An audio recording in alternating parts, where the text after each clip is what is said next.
Okay. Hi guys, so I've decided to do episode 5 on Blue Therapy.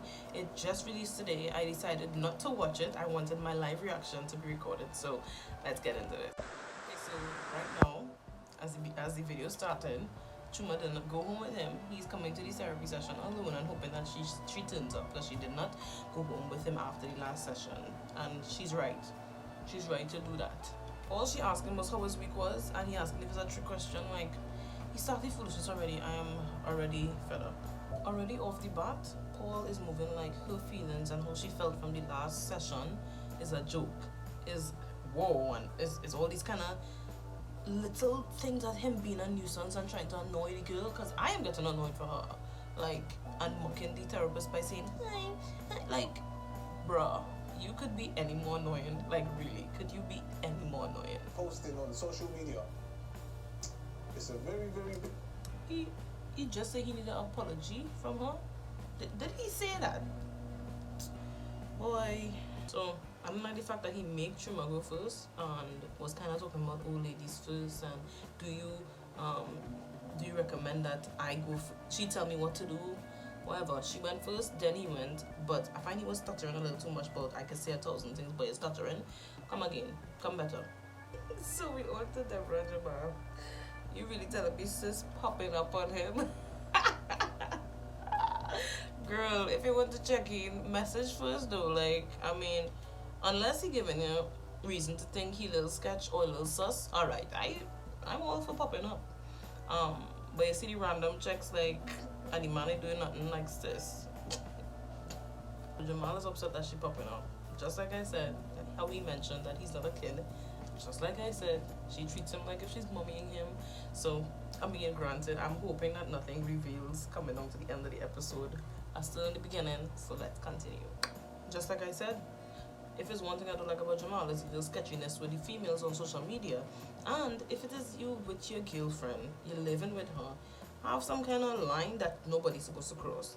Because if it is you see, I see in somebody messaging, a female messaging my boyfriend at 1 in the morning, you have to be mad and you to respect my relationship. No. Cut off that ties. No. Alright? If she's a friend from Clubhouse and you're doing a game show and it's platonic, it's not supposed to be meeting with nobody in COVID or whatever. I understand that, but don't come and play you walking out your room.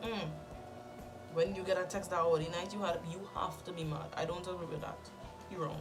And Deborah has a point because again, if situations were turn and a man was messaging her at 1 o'clock immediately, you know how guys is getting the feelings because guys can't handle what women could handle, he would have gotten his feelings and want to get vexed with her. As she just said, he wanted to go up, he got mad when a guy messaged her at 1 in the morning.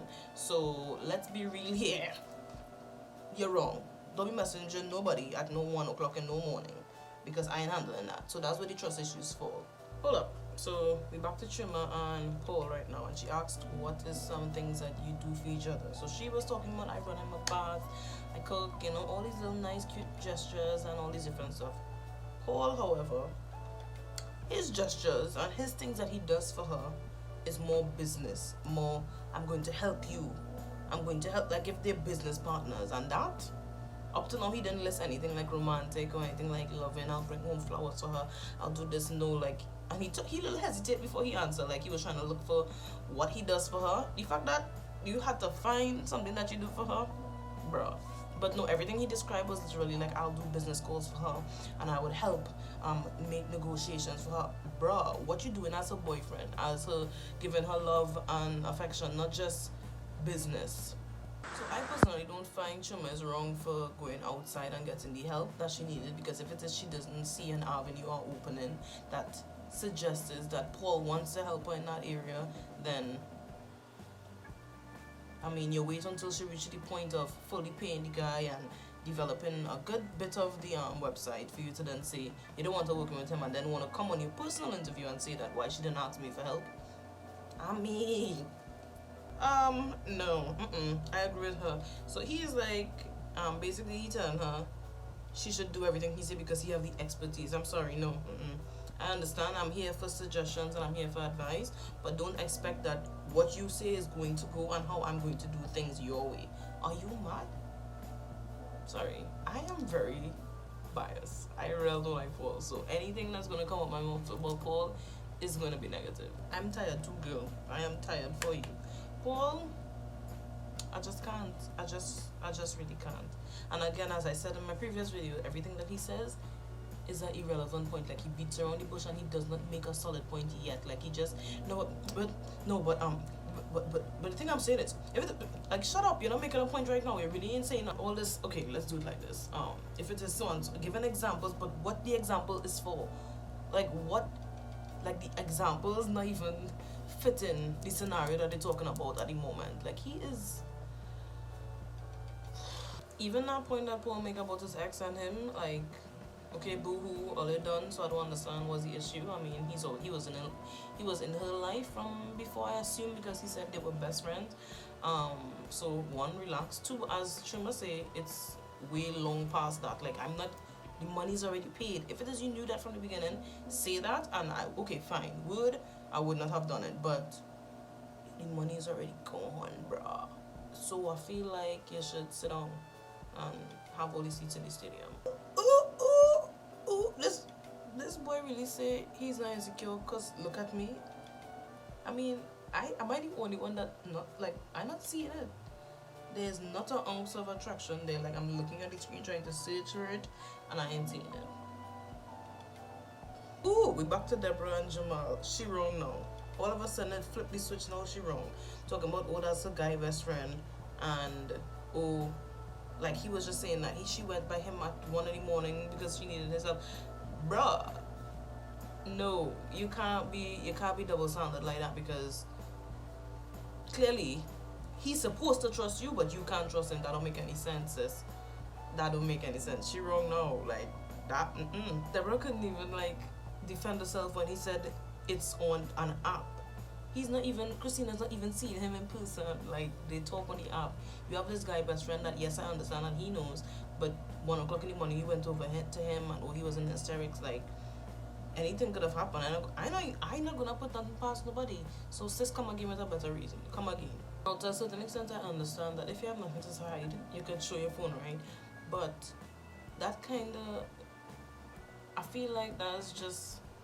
So, like, you can't have privacy in a relationship in terms of, I understand in a relationship, but some things are his and some things are yours. Like, you just have to trust that, okay, nothing's going on. You don't be crazy like that to, like, demand that he put his phone down and, like, no, today is today, we're going to go through your phone. Like, Deborah, come on. Like, come on.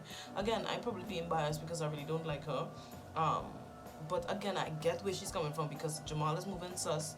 But if it is you accusing a guy of cheating or stepping out or whatever, one, you either do your own research, and two, just you don't be crazy, because now stuff you're pushing him far away, and then now stuff he's just like, she's absolutely nuts, and it's just not gonna work good for you as the female, you know what I mean? So I feel like this situation is a little but the taking the phone thing is a no from me.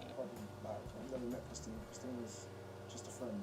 Like, we just communicate obviously on the phone and through club. Why Jamal moving sus? What he going and say now? So you've got nothing to worry about. Moving sus. Say it. Or have you?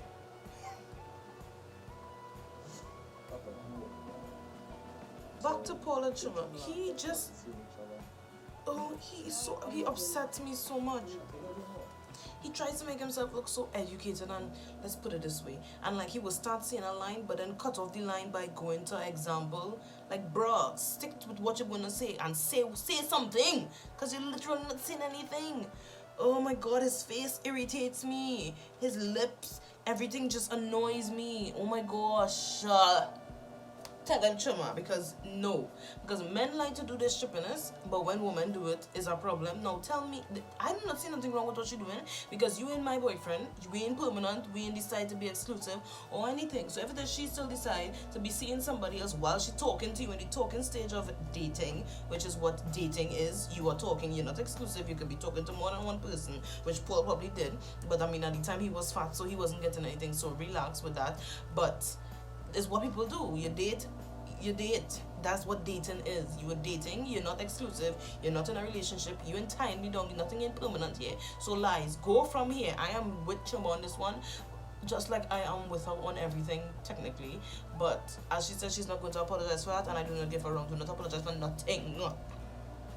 She didn't want to take it there. She literally said, you're going to do this, and he was like, yes, let's go there. It's a safe place. Listen to me, Paul. I actually feel my blood boiling because he gets me upset. Looking at his face, how he, alright, you want to take it there, like trying to be all, his attitude just very narcissistic, very, just irritating.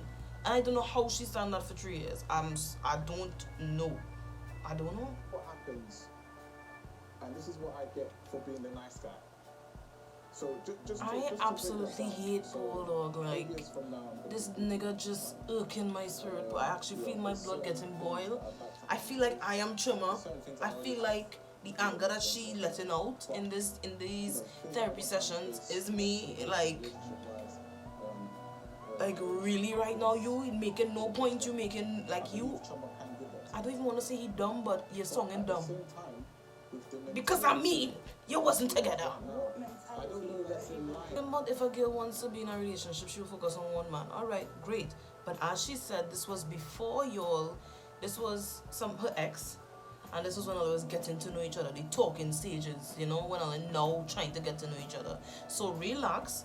There wasn't any kind of, because all they could have talked and it wouldn't have hit off and they would have never gotten together. So she continued doing her own thing whilst talking to you, which is what people do. So he needs to sit down, because he was insecure at that time, being fat as he said he was, and as Chuma said, love at first sight. So what he needs to do is shut up, because right now, this man, I have never like watching this, I want to see what up. I just feel like I'm thinking about what I'm going to say to Deborah. Well, don't worry about what you're going to say to Deborah. Worry about just What he needs to say to Deborah. Something is bothering you. I'm all ears. Christina isn't the one to worry about. Who we worried about? Is there somebody to worry about? Boy, open it.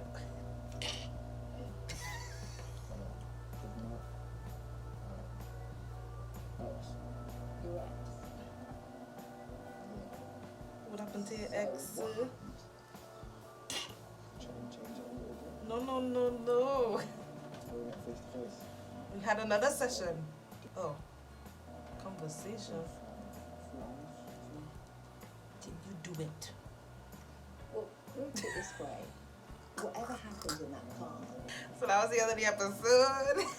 He admitted to doing whatever with the ex, because he make it sound like it was a conversation they was having that kind of put doubts in his mind for being with Deborah or regretting donning the ex or whatever. He make it sound like if it wasn't anything, but then he was like, I wouldn't want to consider that with a guy in a car. So I'm like, what you really talking about, sir? You ain't saying nothing much. So finale is next week, guys. It gets interesting. My blood is boiling with Paul, but we getting somewhere. Let's see how this goes next week. So that's it for the video, guys. I hope you enjoyed it, and don't forget to subscribe, leave a like down below, and comment. Okay, and that's it. I'm gone. Bye.